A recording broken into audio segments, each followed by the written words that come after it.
नमस्कार, मैं जनवक्ता श्रीओम गौतम। झारखंड चुनाव को लेकर भारतीय जनता पार्टी ने अपना घोषणा पत्र जारी कर दिया है। इसको देखते हुए ऐसा लगता है कि ये भारतीय जनता पार्टी की जीत की पटकथा भी हो सकती है। गृह मंत्री अमित शाह ने इसको जारी किया और इसमें जो बड़े बड़े वायदे किए गए हैं वो बहुत ही ज्यादा लुभावने हैं, जिससे वोटरों का भारतीय जनता पार्टी के प्रति झुकाव निश्चित ही देखने को मिलेगा। इसमें सबसे पहले गोगो दीदी योजना के तहत 2100 रुपये महीने हर महिला को देने की बात की गई है। हालांकि झारखंड की जो वर्तमान सरकार है वो 1500 रुपये देने का एक तरीके से वो दावा करते हैं। और उसके अलावा भारतीय जनता पार्टी ने जो पढ़े लिखे युवा हैं, स्नातक या परास्नातक, उनको 2000 रुपये महीने का वजीफा देने का भी वायदा इस घोषणा पत्र में किया है। साथ ही जो नौकरी बहाली का वादा करके झारखंड मुक्ति मोर्चा कांग्रेस की सरकार सत्ता में वापस आई थी, उसको भी वो पूरा करने में एक तरीके से अक्षम साबित हुए थे। और इसको भारतीय जनता पार्टी ने जगह दी है अपने घोषणा पत्र में, और उन्होंने कहा है कि 3 लाख के करीब जो पद रिक्त है उनको जल्दी से जल्दी भरा जाएगा।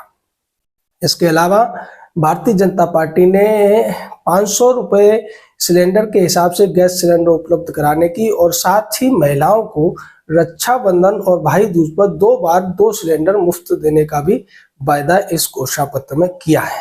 इसके अलावा हर गरीब को पक्का मकान देने का वायदा है, जो कि प्रधानमंत्री आवास योजना पूरे देश में चल रही है। हालांकि इसके तहत झारखंड में लाभार्थियों को इसका लाभ नहीं दिया गया है। इसी को बीजेपी ने अपने घोषणा पत्र में जगह दी और ये कहा है कि हर गरीब को पक्का मकान जरूर मिलेगा। इसके अलावा तमाम जो दूसरे वायदे हैं उनमें बिरसा मुंडा का मंदिर बनाने की बात है, घुसपैठियों को रोकने की बात है, भ्रष्टाचार को लेकर जो भी आरोप लोगों पर हैं उनकी जल्द से जल्द जांच की जाएगी, उसके अलावा उनको सजा दिलाई जाएगी। साथ ही साथ रोजगार के 5 लाख अवसर सृजित किए जाएंगे, जिससे युवाओं को रोजगार मिलने में आसानी रहेगी। तो ये जो वायदे हैं ये कांग्रेस और झारखंड मुक्ति मोर्चा के जो काम करने की पिछले कोशिश वो कर रहे थे, या जो वायदे उन्होंने पिछले चुनाव में किए थे, उससे काफी ज्यादा बेहतर हैं। अब अगर झारखंड मुक्ति मोर्चा और कांग्रेस इससे बढ़कर वायदे करेंगे तो लोग उनसे पूछेंगे कि पिछले चुनाव में आपने जो वायदे किए थे उनको तो पूरा कर नहीं पाए, अब आप नए वायदे लेकर आ गए हो, और बगैर इन वायदों के, बगैर इस तरीके की रेवड़ियों के झारखंड में चुनाव लड़ पाना न तो झारखंड मुक्ति मोर्चा के लिए संभव हो पाएगा, न कांग्रेस के लिए। और अगर बात की जाए इसके अलावा अन्य पार्टियों की, तो वहां पर किसी अन्य पार्टी का बहुत ज्यादा कोई दबाव नहीं है।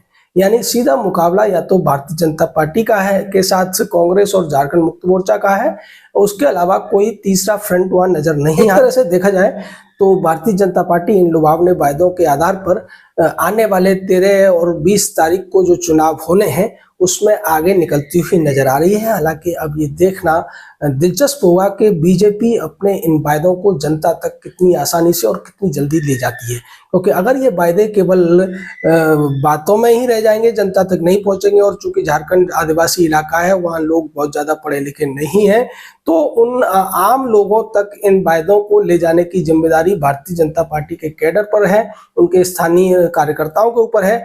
और अगर वो अपनी इन बातों को आसानी से चुनाव से पहले, चुनाव की डेट से पहले जनता तक पहुंचा देते हैं, तो निश्चित मानिए कि इस बार झारखंड में भारतीय जनता पार्टी सत्ता में वापस आ सकती है।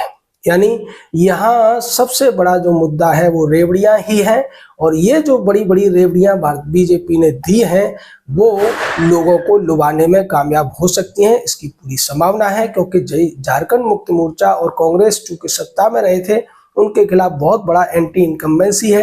एंटी इनकम्बेंसी हालांकि हरियाणा में भी था बीजेपी के खिलाफ, पर बीजेपी ने जो वायदे किए थे वो वायदे भी कांग्रेस से बेहतर थे, और कांग्रेस की जो छवि थी, कांग्रेस के जो प्रस्तावित मुख्यमंत्री का चेहरा था, उसके खिलाफ भी नकारात्मक बहुत सारी बातें थी, जिसका फायदा बीजेपी को मिला था। लेकिन झारखंड में जो एंटी इनकम्बेंसी है, सरकार विरोधी जो लहर है, वो जेएमएम और कांग्रेस के खिलाफ है, इसका भी फायदा बीजेपी को मिलेगा।